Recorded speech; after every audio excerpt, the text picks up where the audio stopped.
చిన్ని ప్రార్థన చేసుకుందాం. దయగల మా తండ్రి, మీకు అనేక వందనములు. మరి ఈ దినం 12వ దినముగా మీ సన్నిధికి నడిపించినారు. మీ జీవవాక్కులు మాకు అందించమని, మీ పరిశుద్ధాత్మతో నింపి మీ యొక్క ప్రభా స్వరమును వినిపించమని, సాతాను దాని క్రియలను లయపరచమని యేసు నామమున ప్రార్థించి వేడుకొంచున్నాం తండ్రి, ఆమేన్. ఈ దినం వాక్యంలోనికి వెళ్ళక ముందు నిన్నటి దినాన్న మనం ఏమి చెప్పుకున్నామండి? ఏం చెప్పుకున్నాం నిన్న? ఓకే. ఇంకేం చెప్పుకున్నాం? మోసపోయిన దైవజనుని గురించి చెప్పుకున్నాం. అంటే మోసపోవడానికి విశ్వాసులు మోసపోతూ ఉంటారు, దైవజనులు మోసపోతూ ఉంటారు. అయితే మనం ఎప్పుడు మోసపోతాం? దేవుని మాట కంటే మనుషుల మాటకు ఎక్కువ విలువ ఇచ్చినప్పుడు మనము మోసపోతూ ఉంటాం. సో ఈ దినం ప్రభువారు చెప్పిన ఇంకొక ఉపమానము స్టోరీ గురించి మనం చెప్పుకుందాం. ముందుగా మీకు క్లుప్తంగా ఆ యొక్క వాక్య భాగాన్ని వివరిస్తానండి. మరి ఒకానొక దేశంలో ఒక వ్యక్తి ఉండేవాడు. అతను చాలా ధనవంతుడు అన్నమాట. అంటే ఇప్పుడు మన దేశంలో బాగా ధనవంతుడు ఎవరండి? అంబానీ గారికి ఎన్ని బిజినెస్ ఉన్నాయి, ఎన్ని వ్యాపారాలు ఉన్నాయి? చాలా ఉన్నాయి కదా. వాళ్ళకి ఆహార పదార్థాలను అంటే నూడిల్స్ ఇలాంటి వ్యాపారం ఉంది, ఇంకా సెల్ ఫోన్స్ వ్యాపారం ఉంది, ఇంకా బట్టల వ్యాపారం ఉంది, చాలా రకాల వ్యాపారాలు ఉన్నాయి. సో ఇన్ని వ్యాపారాలు ఉన్న వ్యక్తి, ఒక్క వ్యక్తి అన్నీ చూసుకోగలరండి? చూడలేరు. ఆయన కింద ఎలా ఉంటారు? చాలామంది పనివాళ్ళు ఉంటారు. అలాగే ఒక దేశంలో ఒక పెద్ద ధనవంతుడు ఉన్నాడట. ప్రభువారు చెప్పిన ఉపమానం అన్నమాట. అయితే ఆ ధనవంతుని దగ్గర ఒక మరి ఎమ్మెల్యేస్కి ఎవరు ఉంటారండి? పిఏలు అంటారు. పిఏ అంటే పర్సనల్ అసిస్టెంట్ అన్నమాట. వ్యక్తిగతంగా అతనికి ఏం కావాలో అన్నీ చూడడానికి ఒక వ్యక్తి ఉంటాడు, అతన్ని పిఏ అంటారు. అలాగే ఈ యొక్క ధనవంతునికి ఈ ఒక చక్కని పిఏ ఉన్నాడనమాట. అతను అసిస్టెంట్ అన్నమాట. ఈ పిఏలు ఏం చేస్తూ ఉంటారు? ఎమ్మెల్యే గారికి అన్నీ పట్టించుకునే టైం ఉండదు కాబట్టి ఏం చేస్తారు? ఎమ్మెల్యే గారి దగ్గరికి ఎవరు వచ్చినా ఎవరికి తెలుస్తుందండి? పిఏ గారికి తెలుస్తుంది. పిఏ గారు లోపలికి అనుమతిస్తేనే వాళ్ళు లోపలికి వెళ్తారు. అలాగే ఆ పని జరగాలన్నా ముందు పిఏ గారి దయ మనకి కావాలన్నమాట. అలాగే ఇతని దగ్గర ఒక అసిస్టెంట్ ఉన్నాడు. అతను ఏం చేసేవాడంట? చాలా మోసగాడంట. అతను చాలా మోసగాడు.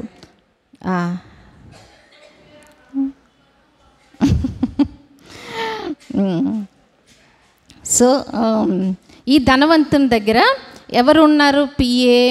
మోసగాడు ఉన్నాడు. ఒక మోసగాడు పెట్టుకుంటే పనిలో ఎలా ఉంటుందండి? అతని వ్యాపారం అంతా కూడా చెడిపోతూ ఉంటుంది. సో ఇక్కడ కూడా అలాగే జరిగింది.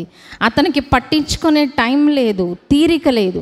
సో అతను అంతా కూడా మోసం చేస్తూ ఉన్నాడు. ఎంత మోసం చేసినా ఏం తెలుస్తుంది? ఏదో ఒక రోజు విషయాలు బయటకు వస్తాయి. అలాగే అతను చేసిన మోసాల గురించి చాలామంది ఈ యొక్క మరి ఓనర్ గారికి కంప్లైంట్ ఇస్తూ ఉండేవారంట. అలాగూ కంప్లైంట్ ఇచ్చిన తర్వాత ఈ ధనవంతుడు ఏం చేశాడంటే, నేను పనిలో నుండి తీసేస్తాను, నువ్వేం చేయాలి? నీ దగ్గర ఉన్న లెక్కలన్నీ నాకు అప్పగించు అన్నాడంట. అప్పగించు అంటే అతను ఏమనుకున్నాడు? అప్పటి వరకు ఒక అంబానీ లాంటి వ్యక్తి దగ్గర పిఏగా పని చేయడం అంటే వాళ్ళకి ఎలా ఉంటాయండి బెనిఫిట్స్? ఎలా ఉంటాయి? ఒక బంగళా ఉంటుంది, ఒక కారు ఉంటుంది, అలాగే ఇతని కింద బోల్డ్ పనివారు ఉంటారు. అలాగే ఇతను అనేక మందితో అంటే పెద్ద పెద్ద మినిస్టర్లతో, పెద్ద పెద్ద ఆఫీసర్స్తో ఇతనికి పరిచయాలు ఉంటాయి. మరి ఎమ్మెల్యే గారి ద్వారా కానీ ఎవరి ద్వారా పని అవ్వాలంటే ఎవరికి డబ్బులు ఇస్తారండి? పిఏ గారికి ఇస్తూ ఉంటారు. సో ఇతను ఇలాంటి వైభోగాలు అనుభవించిన వ్యక్తి ఒకేసారి ఉద్యోగం పోతుందంటే ఎలా ఉంటుంది? చాలా బాధగా ఉంటుంది కదా. అతను అప్పుడు ఒక పని చేశాడంట. అదే కుయుక్తి అంటారు, యుక్తి అంటారు. అందుకని భూ జంతువులందరిలో కూడా సర్పం ఎలాంటిదంటండి? యుక్తి కలిగిందనమాట. యుక్తి అంటే ఏంటండి? అది తెలివి కాదు, అది ఒక రకమైన మోసముతో కూడిన తెలివితేటలు అంటారనమాట, కన్నింగ్ అంటారు. అందుకే నక్కకు ఒక పేరేంటండి? కన్నింగ్ ఫాక్స్ అంటారు. అంటే జిత్తులు మారి నక్క అంటే దానికి అన్ని రకాలైన మాయోపాయాలు తెలుసు అన్నమాట. అందుకే మనం కుయుక్తి గురించి పిల్లలకి లెసన్స్ చెప్పేటప్పుడు ఎక్కువ ఏం చెప్తాం? నక్కల గురించే చెప్తూ ఉంటాం కదా. అలాగే ఇతను చాలా కుయుక్తిపరుడు అనమాట, చాలా మోసగాడు. ఏం చేశాడంట? మరి ధనవంతుడు కాబట్టి అతని దగ్గర చాలామంది అచ్చున్నారనమాట, అంటే రుణాలు తీసుకుంటూ ఉన్నారు. ఆ రుణాలు తీసుకున్నప్పుడు అతను ఏం చేశాడంట? అయ్యో, ఇప్పుడు నా ఓనర్ గారు నన్ను పని నుండి తీసేస్తే నేను భిక్షమెత్తలేను, వేరే ఉద్యోగం నాకు రాదు, కాబట్టి ఏం చేయాలా అని ఆలోచించుకున్నాడంట. ఆలోచించుకునేసరికి బుర్రలో ఒక ఐడియా తట్టింది. ఏం చేశాడంట? 1,00,000 రూపాయలు అప్పున్న వ్యక్తి దగ్గరికి వెళ్ళి ఏమన్నాడంట? నీకెంత అప్పు ఉంది అన్నాడంట. అంటే నాకు 1,00,000 రూపాయల అప్పు ఉంది అన్నాడు. అంటే నువ్వు 1,00,000 చెల్లించక్కర్లేదు, నువ్వు 50,000 చెల్లిస్తే చాలు, త్వరగా నువ్వు ఒక కాగితం తీసుకొని 50,000 ఉన్నట్టుగా రాయి అన్నాడంట. సో అప్పుడు అతనికి ఎలా ఉంటుందండి? అతనికి ఎలా ఉంటుంది చెప్పండి? 1,00,000 రూపాయల అప్పు తీసుకున్న వాడికి ఇతని మధ్యలో ఉండి మేనేజ్ చేసి 50,000 నువ్వు చెల్లించు అన్నాడు అనుకోండి, ఈ తీసుకున్న వ్యక్తికి ఎలా ఉంటుంది? చాలా హ్యాపీగా ఉంటుంది కదా.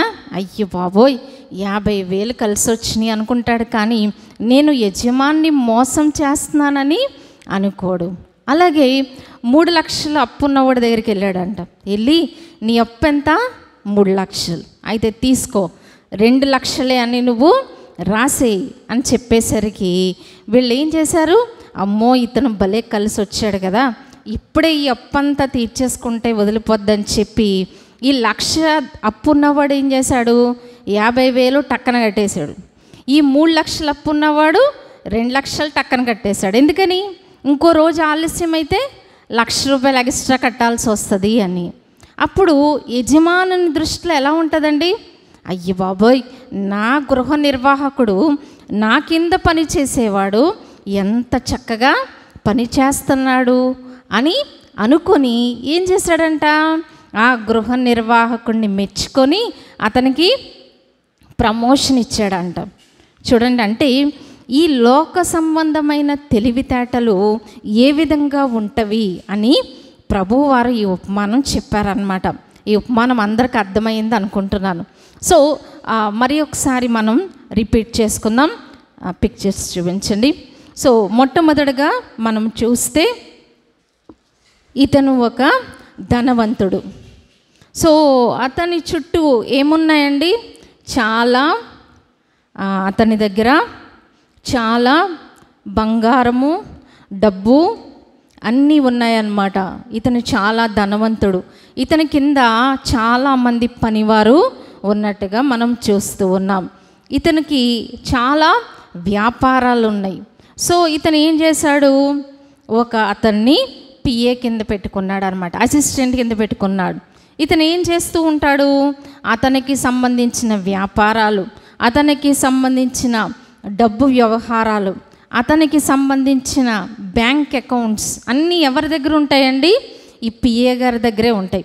అతని దగ్గర ఎంత డబ్బు ఉందో, ఏ వ్యాపారానికి ఎంత డబ్బు ఇస్తున్నాడో పిఏ గారికి తెలుసు, కానీ ఓనర్కి తెలియదు. ఓనర్కి పట్టించుకునే టైము లేదు, వ్యాపారాలు ఎక్కువ ఉన్నాయి కాబట్టి. అయితే ఇతని గురించి చాలామంది ఏం చేశారంట? కంప్లైంట్లు చెప్పారంట. ఇదిగో ఇతను ఇలా మోసం చేస్తున్నాడు, అలా మోసం చేస్తున్నాడు. ఇతను ఏం చేస్తున్నాడండి? ఇక్కడ ఉన్న డబ్బుతో ఏం చేస్తున్నాడు? తింటున్నాడు, తాగుతున్నాడు, సుఖిస్తూ ఉన్నాడు.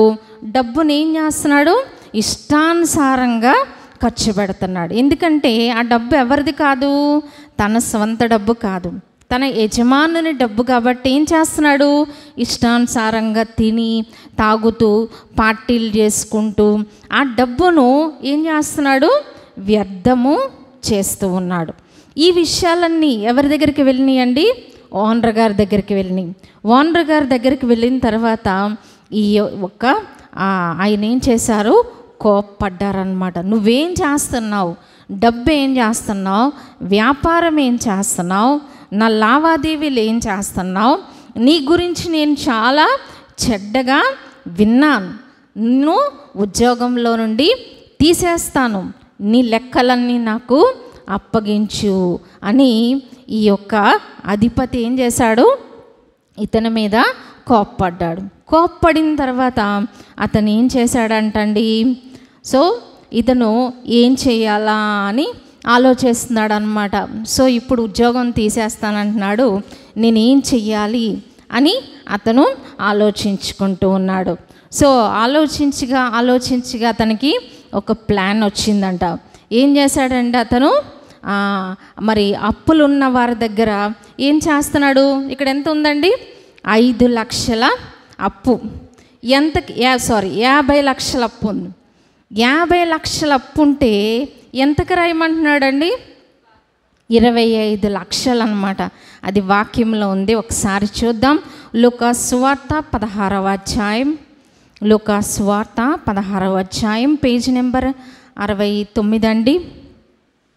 లూకాసు సువార్త 16వ అధ్యాయంలో మనం చూసినట్లయితే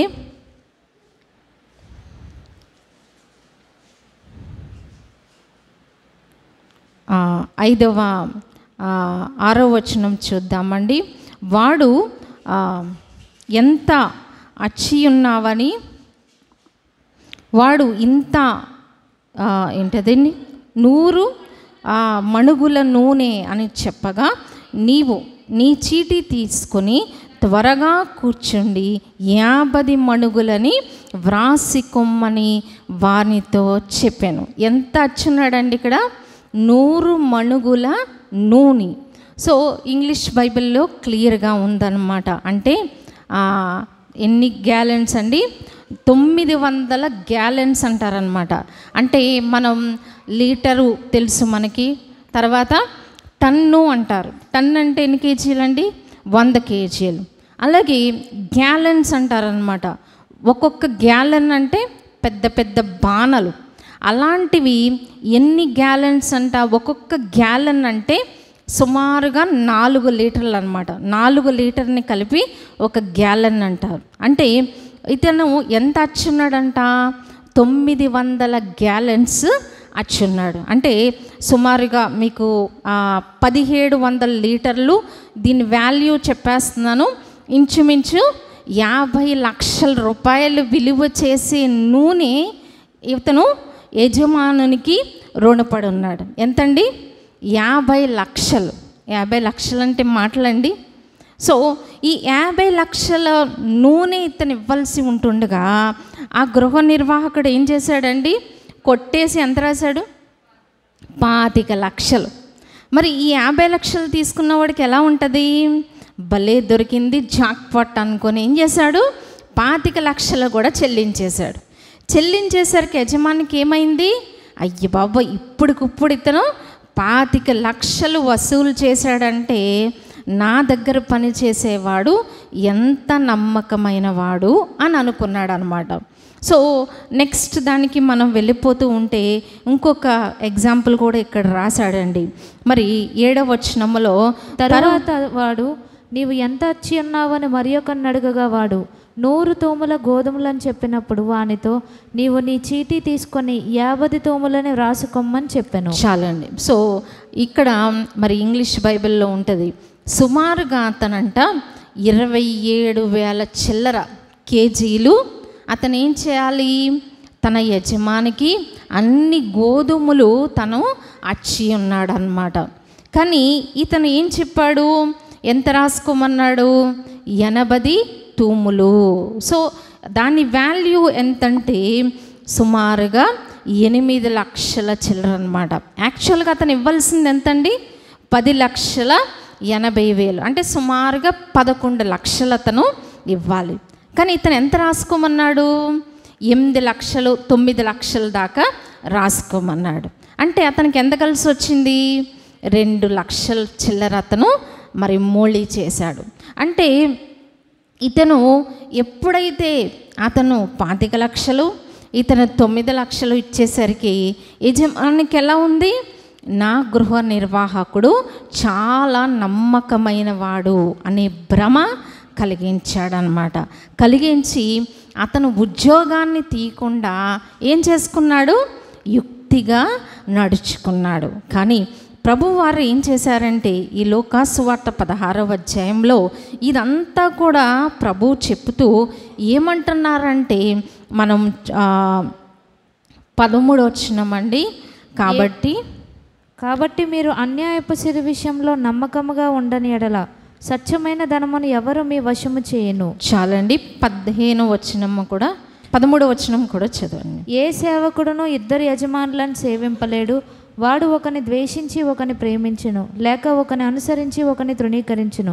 మీరు దేవుని సిరిని సేవింపలేరని చెప్పాను. చాలండి. ప్రభు వారు ఈ ఉపమానం ద్వారా ఏం తెలియచేయాలి అని అనుకున్నారంటే, లోకంలో 2 శక్తులు, మ్యామన్ అంటే ఏంటంటే డబ్బుకు సంబంధించిన దేవత అన్నమాట. సో ఈ 2 అంటే దేవుడు, సిరి. అంటే మన జీవితంలో దేవుణ్ణన్నా ప్రేమిస్తాం, సిరినన్నా ప్రేమిస్తాం. ప్రేమించడం అంటే ఇక్కడ ఏంటండి, మొదటి స్థానము దేవునికన్నా ఇస్తాము, లేకపోతే ఎవరికండి, సిరికన్నా మనము సంపద లేకపోతే ధనానికి మనం మొదటి ప్రాధాన్యత మనం ఇస్తూ ఉంటాం. కాబట్టి ఈ యొక్క వాక్యంలో ఏం చెప్తున్నారు, 11వ వచనములో, మీరు అన్యాయపు సిరి విషయములో నమ్మకముగా ఉండని ఎడల సత్యమైన ధనమును ఎవడు మీ వశము చేయను. అంటే లోకములో ఉన్న డబ్బుకి మన ఆత్మీయ జీవితానికి లింక్ ఉందా లేదా చెప్పాలి. సురేఖ గారు చెప్పాలి. లింక్ ఉందండి. భాగ్య గారు లింక్ ఉంది. పద్మ గారు లింక్ ఉంది. రేచల్ గారు లింక్ ఉందా లేదా? లింక్ ఉంది. రాణి గారు చెప్తారు. కరుణ గారు, డబ్బుకి ఆత్మీయ జీవితానికి సంబంధం ఉందా లేదా? ఉందా లేదండి? తెలీదు. ఆంటీ గారు చెప్తారు లేదు. స్వరూప గారు ఉందా లేదా? ఉంది. సో ఇక్కడ దేవుని యొక్క వాక్యం ఏం చెప్తుందంటే, మళ్ళీ మనం చదువుకుందాం. లూకా సువార్త 16వ అధ్యాయంలో మనము చూస్తూ ఉంటే 11వ వచనంలో, కాబట్టి మీరు అన్యాయపు సిరి విషయంలో నమ్మకముగా ఉండని ఎడల సత్యమైన ధనమును ఎవరు మీ వశము చేయను. చాలండి. ఇదొక క్వశ్చన్ అన్నమాట. అంటే అన్యాయపు సిరి అంటే ఇక్కడ ఏంటండి, మనం అనుభవించే సిరి, సంపద, ధనము విషయంలో నమ్మకంగా ఉండకపోతే ఏమి రాదట, సత్యమైన ధనము. అంటే లోకంలో 2 రకాల ధనం ఉందన్నమాట. సత్యమైన ధనము, అసత్యమైన ధనము. సత్యమైన ధనం అంటే ఏంటండి, దేవుడు మనకిచ్చే ఐశ్వర్యం. ఐశ్వర్యం అంటే ఇంత డబ్బు, ఇంత బంగారం, ఇవి కాదు. ఐశ్వర్యం అంటే ఏంటండి, పరలోకపు ఐశ్వర్యం రావాలి అంటే దేనికి లింక్ ఉందంట, మన డబ్బుతో సంబంధం ఉంది.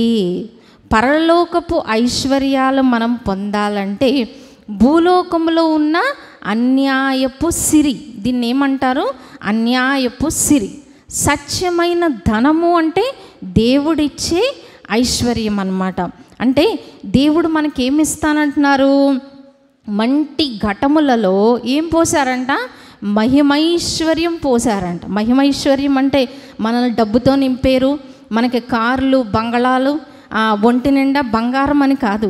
మనకేమిస్తారు, మనకి ఆత్మఫలము, వెలుగు ఫలము, ఇవి సత్యమైన ధనం అన్నమాట. ఇవి సమృద్ధిగా రావాలి అంటే ఏం చేయాలంట, ఈ లోకపు సిరి విషయంలో మనం ఎలా ఉండాలి, నమ్మకముగా ఉండాలి. ఇప్పుడు చెప్పండి, డబ్బుకి ఆత్మీయతకి సంబంధం ఉందా? ఉంది అని దేవుని యొక్క వాక్యము తెలియచేస్తుంది. ఎందుకంటే డబ్బు విషయంలో మనం నమ్మకంగా లేకపోతే దేవుడిచ్చే ఐశ్వర్యాన్ని, దేవుడిచ్చే ఆత్మీయ ఆశీర్వాదాలని మనము పొందలేము. చాలా ఇంపార్టెంట్ పాయింట్ అన్నమాట. డబ్బు విషయంలో నమ్మకంగా లేకపోతే దేవుడిచ్చే ఆత్మీయ ఐశ్వర్యాలు మనము పొందలేము. అదే ప్రభు ఇక్కడ ప్రశ్న వేస్తున్నారు. ఏంటంటే అది అన్యాయపు సిరి విషయంలో నమ్మకముగా ఉండని ఎడల సత్యమైన ధనము ఎవడు మీ వశము చెయ్యను. అంటే ఎలా వస్తుంది మనకి? రానే రాదు. అంటే దేవుడు మనకిచ్చిన ద్రవ్యము విషయంలో మనం ఎలా ఉండాలట? నమ్మకము. ఇంకా పైన మరి ఇప్పుడు చదివించే టైం లేదు. 10వ వచనంలో మరి ఇంటికి వెళ్ళి 16వ అధ్యాయంలో మొదటి 13 వచనాలు మనం చదువుకుంటే ఈ వాక్య భాగం పూర్తిగా అర్థమవుతుంది. కొంచెంలో నమ్మకంగా ఉండేవాడే ఎందులో నమ్మకంగా ఉంటాడంట? ఎక్కువలోనూ నమ్మకంగా ఉండడు. మిక్కిలి కొంచెం అంటే 10 రూపాయల్లో మనం నమ్మకంగా ఉంటే 10,000 రూపాయల్లో కూడా మనం నమ్మకంగా ఉంటాం. 10 రూపాయల్లో అపనమ్మకంగా ఉంటే 1,00,000 రూపాయల్లో కూడా మనం అపనమ్మకంగా ఉంటాము. అంటే ఇక్కడ వాస్తవం, ఇక్కడ ఏమన్నారండి? సత్యమైన ధనము. సత్యమైన ధనం ఏంటండి అంటే ఇది కూడా దేవుని యొక్క వాక్యంలో ఉంది. మనం చదువుకుందాం. మొదటి తిమోతి పత్రిక 6వ అధ్యాయము, మొదటి తిమోతి పత్రిక 6వ అధ్యాయం, పేజీ నెంబర్ 193 అండి. 193 18, 19 వచనాలు. వారు వాస్తవమైన జీవంను సంపాదించుకొని నిమిత్తము రాబో కాలంనకు మంచి పునాది తమ కొరకు వేసుకొనుచు మేలు చేయువారును సత్క్రియలను ధనము గలవారును ఔదార్యము గలవారును తమ ధనములు ఇతరులకు పాలిచ్చేవారిని ఉండవాలని వారికి ఆజ్ఞాపించు. చాలండి. ఇక్కడ మనం చూస్తే వారు వాస్తవమైన జీవము సంపాదించుకొను నిమిత్తము.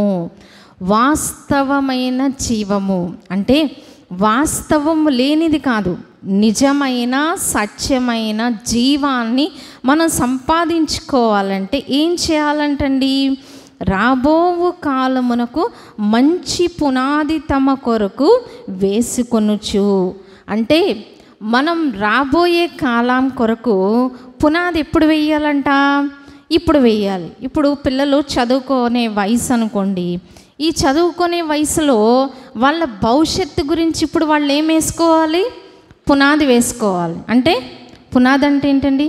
బాగా కష్టపడి చదువుకుంటే రాబోయే కాలంలో వాళ్ళు సంతోషంగా సుఖంగా జీవిస్తారు.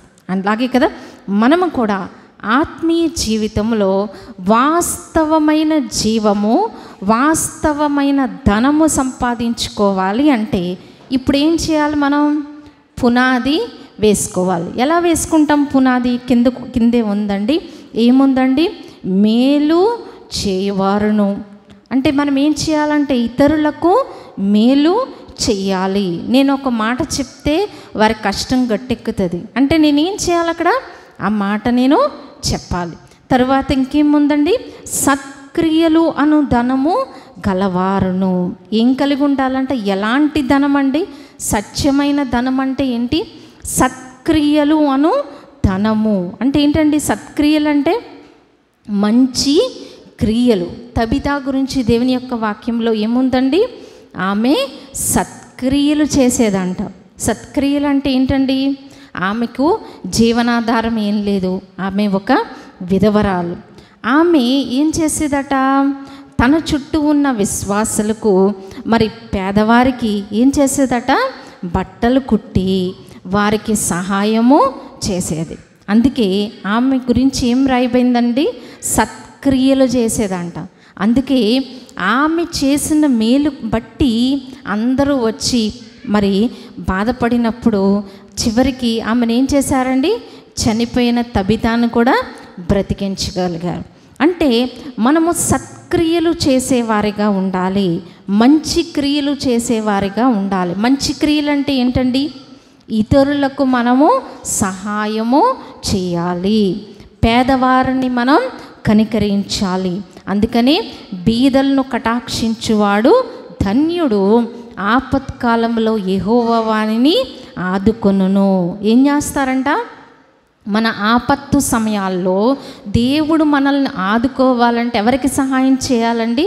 బీదలను మనం కటాక్షించాలి. సో ఇక్కడ ఏం చెప్తున్నారు? సత్క్రియలు అనే ధనము కలిగి ఉండాలంట. ఇంకేం ఉండాలండి?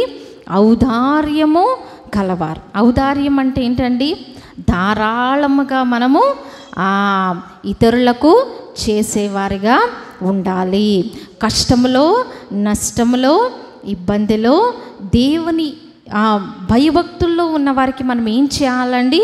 ఔదార్యముతో మనము సహాయం చేయాలి. ఇంకేముందండి?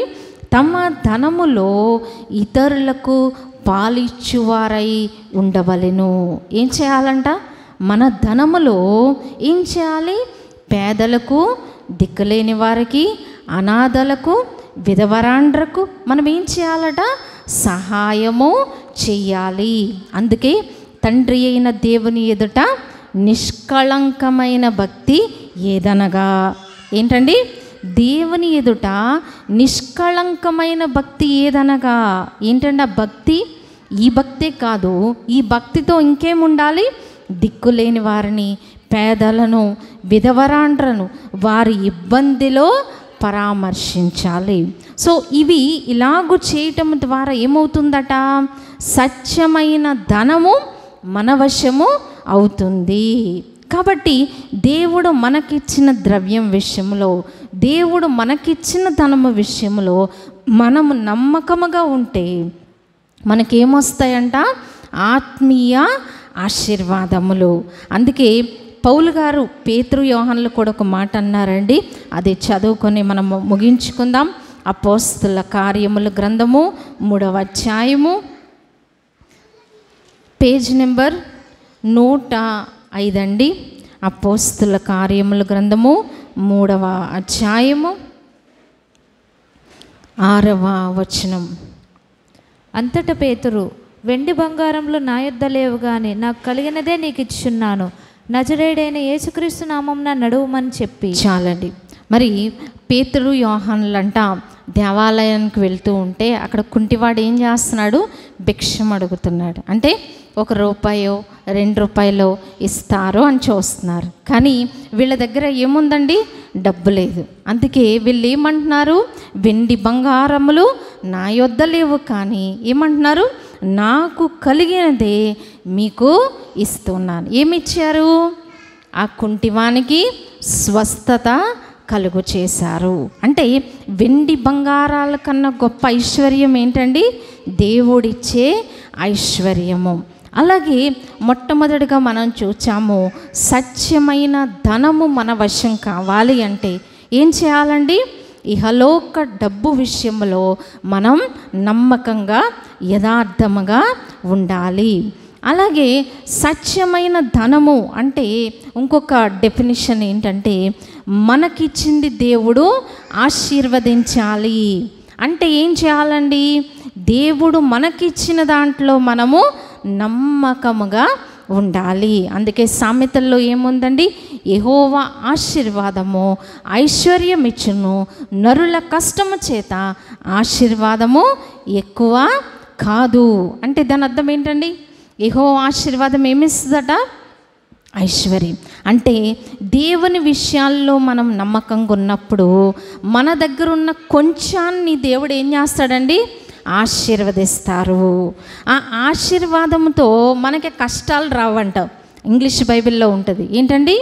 ఆశీర్వాదంతో మనకి కష్టాలు రావు. కాబట్టి యెహోవా ఆశీర్వాదం అంటే దేవుడు మనకిచ్చింది ఆశీర్వదించాలి అంటే మనం ఏం చేయాలండి?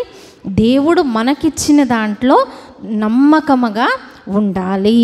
అందుకని అన్యాయపు సిరి విషయంలో నమ్మకంగా ఉండకపోతే సత్యమైన ధనము దేవుడు మనకి ఇవ్వడు అన్న చెప్పడానికే ప్రభువారు ఏం చేశారండి?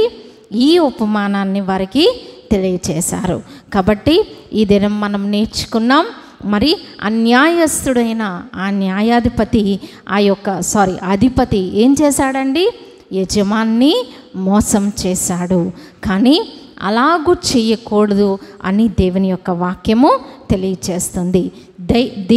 ధనము విషయంలో నమ్మకముగా ఉండకపోతే దేవుని యొక్క ఆశీర్వాదాలు మనం పొందలేము అని ఈ యొక్క లూకాసు వార్త 16వ అధ్యాయంలో మనం నేర్చుకున్నాం. కాబట్టి దేవుడు మనకిచ్చిన వాటిలో మనం నమ్మకత్వము యథార్థత కలిగి ఉన్నప్పుడు దేవుడు మనకిచ్చింది ఆయన ఏం చేస్తారండి? ఆశీర్వదించేవారు ఉన్నారు. యెహోవా ఆశీర్వాదం ఏమిస్తుందట? ఐశ్వర్యం. ఐశ్వర్యం అంటే ఏంటండి? మనల్ని దేవుడు సంతృప్తి పరుస్తారు. మనకున్న దాంట్లో దేవుడు మనల్ని తృప్తిపరుస్తూ ఉంటారు. అంటే ఒక వేరే మనకు ఎటువంటి ఇబ్బందులు లేకుండా మన అవసరతలన్నీ ప్రభువు తీర్చేవారై ఉన్నారు. అదే గొప్ప ఐశ్వర్యం. ప్రభు అట్టి కృపలు మనందరికీ దయచేయనుగాక. ఆమేన్. పరిశుద్ధుడా, విన్న మాటలు మాలో ఫలింపచేయం, దుష్టుడు ఎత్తుకొని పోకుండా భద్రపరచుమని యేసు నామమున ప్రార్థించి వేడుకొంచున్నాం తండ్రి. ఆమేన్. చిన్ని ప్రార్థన చేసుకుందామండి. విన్న మాటలు జ్ఞాపకం చేసుకుందాం. ఈ దినం మనం విన్నట్టుగా ఆ మోసపరిచిన ఆ యొక్క అధిపతి గురించి మనం విన్నాం. ఏ విధంగా అతను తన ఉద్యోగాన్ని కోల్పోయే పరిస్థితి వచ్చినప్పుడు మోసముతో కుయుక్తితో తన యజమాన్ని మోసం చేశాడు అనే విషయాన్ని తెలియచేసినారు. ఈ లోకంలో ఎవరిని మోసము చేసినా దేవుణ్ణి మనం మోసము చేయలేము అని దేవుని యొక్క వాక్యం తెలియజేసింది. దేవుణ్ణి సిరిని సేవించలేరు అని సెలవిస్తూ ఉన్నారు. మన జీవితంలో దేవునికి స్థానం ఉన్నదా? సిరికి స్థానం ఉన్నదా? ఎవరి మట్టుకు వారమే ప్రశ్న వేసుకు